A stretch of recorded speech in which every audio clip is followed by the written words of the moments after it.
Good morning class. हम गद्य खंड का पाठ 2 डायरी का एक पन्ना पढ़ रहे थे। हमने अभी तक लेखक परिचय और डायरी का एक पन्ना पाठ के कुछ अंश को पढ़ा है। हम अपना आगे का पाठ प्रारंभ करें इससे पहले हम जो हमने कल पढ़ा था उन बिंदुओं को एक बार देख लेते हैं। हमने कल जाना था कि डायरी का एक पन्ना 26 जनवरी 1931 की घटना पर आधारित हमारा पाठ है। 26 जनवरी 1930 में स्वतंत्रता दिवस मनाया गया। अब आप कहेंगे कि 26 जनवरी 1930 को हमारा भारत कैसे आजाद हुआ? हमारा भारत तो 15 अगस्त 1947 को आजाद हुआ था। पर बच्चों, जो भारतीय थे वे अंग्रेजों के अत्याचार से इतने दुखी हो चुके थे कि वह स्वतंत्र भारत की कल्पना करते थे और उन्होंने एक बार निश्चय किया कि हम स्वतंत्र भारत के वासी हैं और हम इस समारोह को मनाकर रहेंगे। तो 26 जनवरी 1930 को संपूर्ण देश में स्वतंत्रता दिवस मनाया गया। एक कलकत्ता वासियों ने इसमें भागीदारी नहीं ली थी। 26 जनवरी 1931 में इसकी पुनरावृत्ति हुई, अर्थात इसकी वर्षगांठ को मनाया गया। 1930 में कलकत्ता वासियों की निष्क्रियता, जैसे मैंने आपको कहा, जब 1930 में सारा देश आजादी का जश्न मना रहा था, तब एक कलकत्ता वासी थे जिन्होंने इसमें कोई भागीदारी नहीं ली।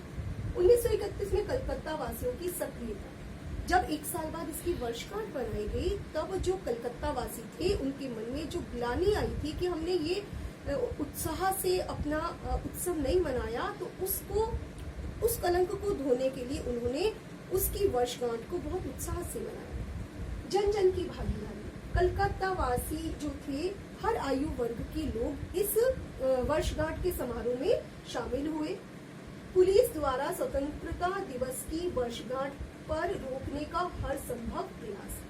जितना उत्साह कलकत्ता वासियों को था, उससे ज्यादा जो पुलिस थी वो क्रूर हो चुकी थी। वो उस उत्साह से उन्हें आंदोलन या वो वर्षगांठ मनाने देना नहीं चाहिए।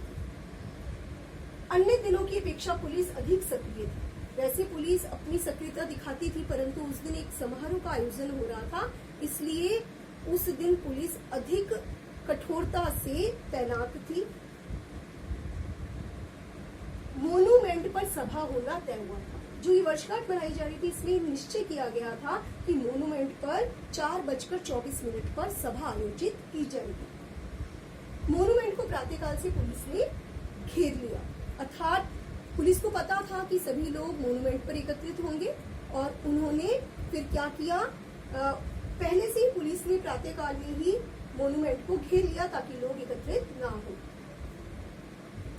पुलिस के कड़े प्रबंध के बाद भी लोगों का स्थान स्थान पर झंडा फहराना, लोग पुलिस के रोकने पर भी, कड़े प्रबंध के बाद भी जगह जगह झंडा फहराकर अपने उत्साह का प्रदर्शन कर रहे थे। श्रद्धानंद पार्क में अविनाश बाबू द्वारा झंडा गाड़ा गया तथा पुलिस द्वारा उनके साथ मारपीट की गई। तारा सुंदरी पार्क में भी मारपीट हरिश्चंद्र सिंह पर, अर्थात तारा सुंदरी पार्क में जो हरिश्चंद्र सिंह थे, लाल बाजार कमेटी के युद्ध मंत्री थे, उन्हें पार्क में जाने से रोका तथा उनके साथ मारपीट की गई और उनके साथ जो लोग थे उनके साथ भी अत्याचार किया गया। गुजराती सेविका संघ की ओर से जुलूस निकालना और लड़कियों की गिरफ्तारी।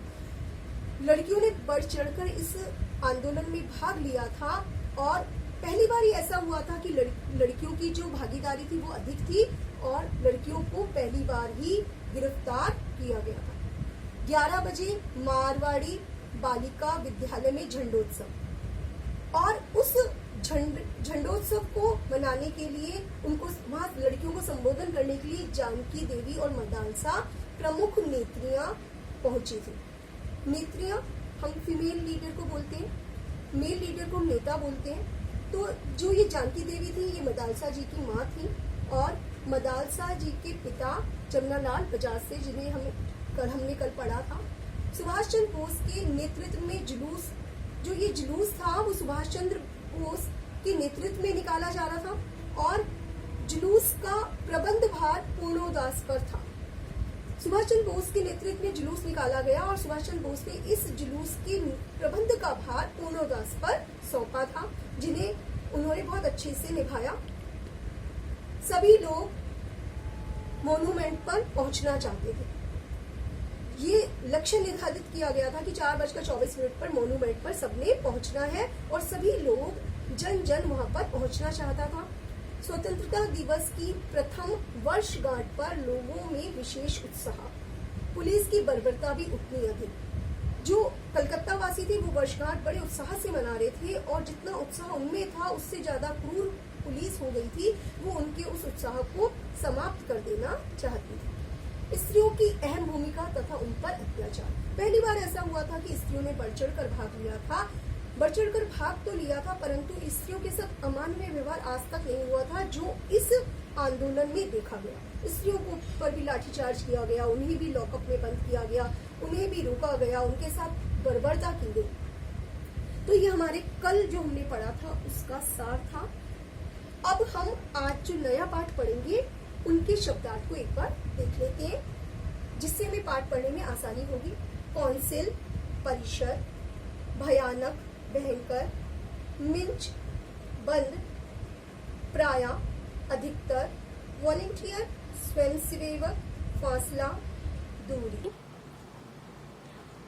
अब हम आगे के पाठ को पढ़ते हैं और समझते हैं। जब से कानून भंग का काम शुरू हुआ तब से आज तक इतनी बड़ी सभा में ऐसे मैदान में नहीं की गई थी। और यह सभा तो कहना चाहिए कि ओपन लड़ाई थी। पुलिस कमिश्नर का नोटिस निकल चुका था कि अमुक अमुक धारा के अनुसार कोई सभा नहीं हो सकती। जो लोग काम करने वाले थे उन सबको इंस्पेक्टरों के द्वारा नोटिस और सूचना दे दी गई थी कि आप यदि सभा में भाग लेंगे तो दोषी समझे जाएंगे। इधर काउंसिल की तरफ से नोटिस निकल गया था कि मॉन्यूमेंट के नीचे ठीक 4:24 पर झंडा फहराया जाएगा तथा स्वतंत्रता की प्रतिज्ञा पढ़ी जाएगी। सर्वसाधारण की उपस्थिति होनी चाहिए। खुला चैलेंज देकर ऐसी सभा पहले नहीं की गई थी। अंग्रेज सरकार हमेशा अत्याचार करती थी और अत्याचार के बावजूद जो भारतीय थे वह उसके बनाए हुए कानून को अक्सर तोड़ते आए थे, परंतु पहली बार ऐसा हुआ था कि उनके बनाए गए कानून को लोग तोड़ रहे थे और इतनी अधिक संख्या में सभा करने जा रहे थे।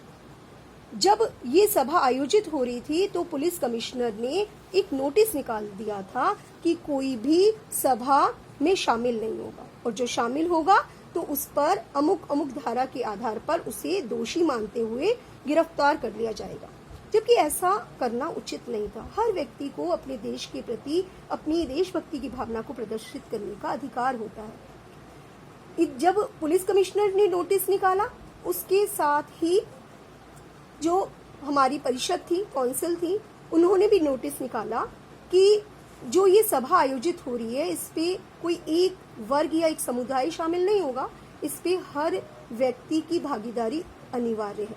ये सर्वसाधारण इसमें उपस्थित होना चाहिए और आपको ये खुला चैलेंज दिया जा रहा है, खुली चुनौती दी जा रही है कि आप इसमें शामिल हो और इस सभा को सफल बनाओ। ठीक 4:10 पर सुभाष बाबू जुलूस लेकर आए। हमारा जुलूस 4:24 पे पहुंचना था और 4:10 पर सुभाष बाबू जुलूस लेकर पहुंच गए थे। उनको चौरंगी पर ही रोका गया।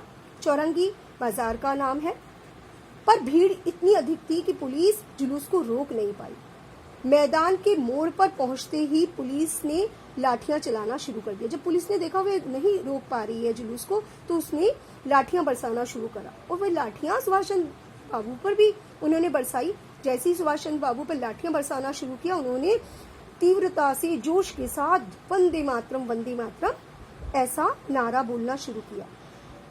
ज्योतिर्मय गांगुली ने सुभाष बाबू से कहा कि आप इधर आ जाइए। अर्थात उस लाठी जहां बरसाई जा रही थी उससे उन्होंने उनको हटने को कहा, पर सुभाष बाबू ने कहा मुझे लाठियों की परवाह नहीं है, मुझे तो आगे बढ़ना है।